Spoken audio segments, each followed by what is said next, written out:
Bonjour à tous et bienvenue dans votre résumé de l'actualité de la mi-journée de ce vendredi 5 mai.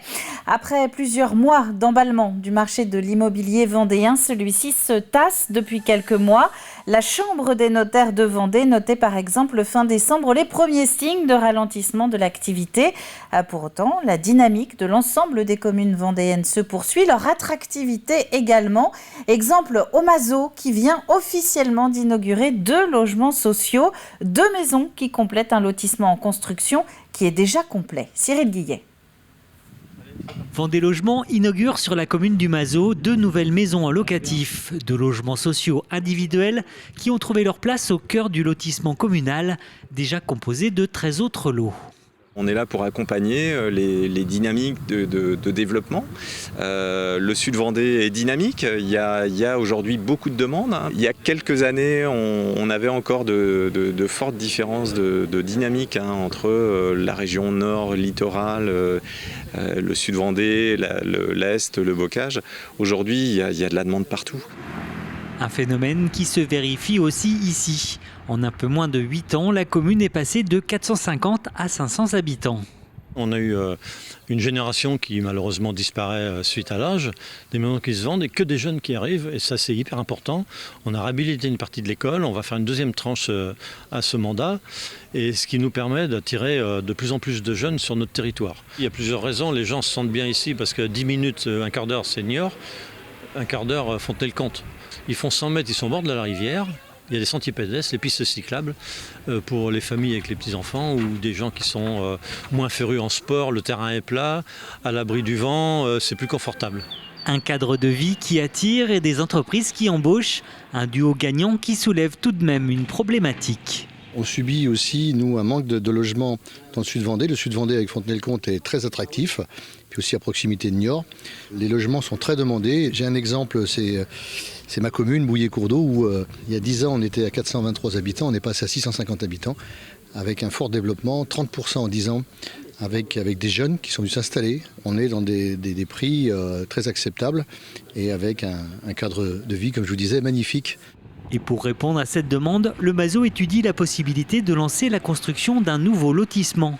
Si tout va bien, 6 nouveaux lots devraient voir le jour d'ici 2 ans.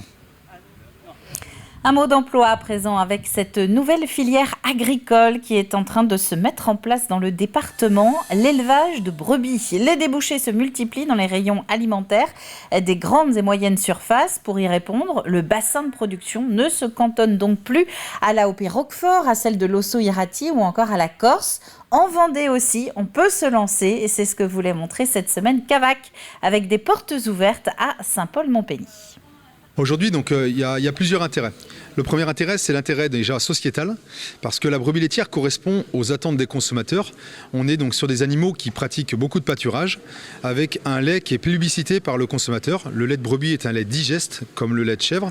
Et aujourd'hui, on a une très bonne image, parce que beaucoup de fourrages autoconsommés sont dans la ration des brebis laitières. Et nous, l'objectif est de produire donc, du lait à destination donc, du consommateur par le biais des yaourts au lait de brebis.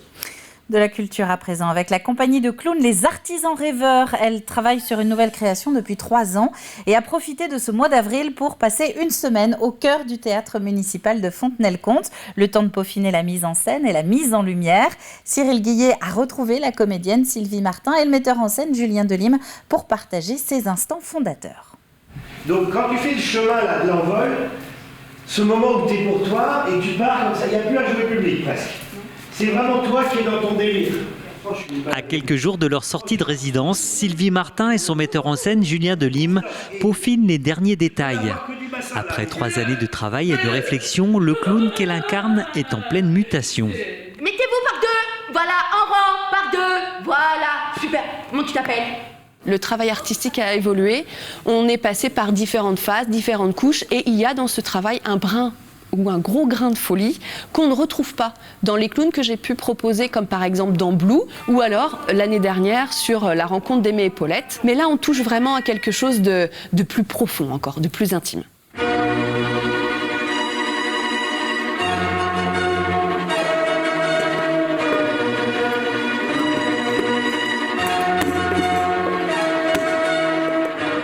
Ce qui me plaît dans le clown, c'est en fait, je sens une totale liberté que je ne retrouvais pas en fait quand j'ai commencé mon métier en tant que comédienne. C'est pour ça que le clown m'a happée, parce que quand on est clown, on est aussi auteur, créateur. On fait tout à la fois. Le clown est vraiment très organique, ça se crée aussi beaucoup au plateau, même s'il peut y avoir un texte.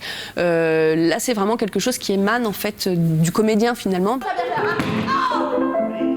Poétique et colorée, cette clown artiste peintre va à la rencontre du public.